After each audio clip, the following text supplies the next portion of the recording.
درجه او چا چې دوا ویډلو کې د یو کس تحقیر وک سپکې کا خلکو عزت کا او د سپک کا التا په مجلس کې سپک کا په جنت کې بسل درجه الله تعالی د اوچتي کې پدې خلکو عداوت کې کمال دی ایمان پرټلو کې کمال دی په خندلو کې نه دی هغه ورځ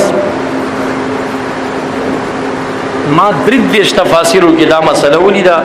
یو کې مې ولیدا مې اعتراضه دا بل سوې دا بل سوې دا بل سوې 33 تفاسیر دار اخستی وو چې من ضحك لصاحب بدعه چا چې د اهل بدعت دوا وی اډلو د پاره وخندل نو یخرج الله الايمان من قلبه الله به د زړه نور د ایمان وباسي په یو خندای د زړه ایمان وباسي ګوره دا په زنا کې راځي چې څوک زناکار وي الله نور د ایمان د زړه نه وباسي بد شکل شي مردار شکلی مردار وي او دا د اهل بدعت متعلق چې څوک په رون تندي وسملاويږي په خلو تندي ملاويږي دا غي متعلق 33 تفاسیرو کې دا مولیدل چې دغه انسان الله تعالی د زړه نه د ایمان نور وباسي د ایمان نور کم څوک چې په عقیده باندې کله کې څومره نورانی کړه وړه نه به دومره کمزور ښکاری په کړه وړه به ترنګ نه به توري سبي او بس ته چې وته ګوري خوند بدر کوي دا شکل به خوند در کوي ولی هغه په دن نظر کې د اهل بدعت سره دښمنی رټي په ترش تندي وسملاويږي پرون تندي نه ملاويږي الله په مخ کې نورانیت چولې د زړه نوري مخ تر ښکارش او چې کم خلق دی خلکو سره په کولو تندي ملاويږي الله د مخ نه غ نور د ایمان وبس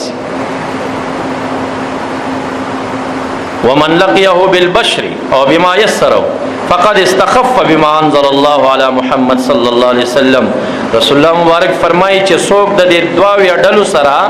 په کولو تندي ملو شول نو د هغه قران تسبقو قتل کم چې په محمد مصطفی نازل دی وای دا د قران تسبقو قتل دا نبی اسلام ولی دومره غصه دی دا ټول کلمه وای کنه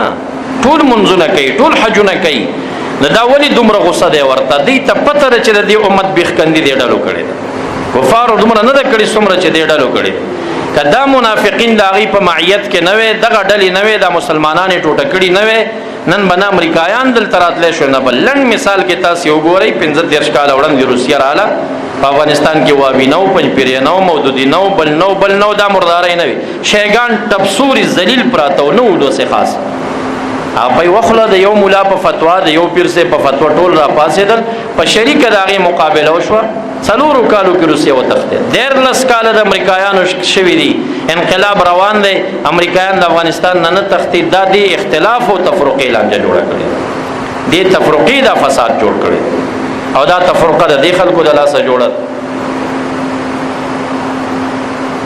دارنګ حدیث مبارک کی راضی اب الله عز وجل يقبل عمل صاحب بدعه حتى يدع بدعته دعا وی اډلو کې چې څوک دن نشي الله تعالی من راوړي د چې د عمل قبول کی ترغي عمل نه قبلې تر سوچ د بدعت د ډلې نه وتلې نه یو عمل نه قبل دارنګي فضیل ابن عیاض رحمه الله فرمای ما سفیان ابن عیینه اوریدل من تبع جنازه مبتدع لم يزل في سخط الله تعالى حتى يرجع سفیان ابن عیینه فرمایل چې د یو بدعتي جنازه ته څوک لاړل تر هغه په لعنت وريږي تر سوچ کوړته واپس شوی نه وي او بل حدیث کې راځي من احدث حدثا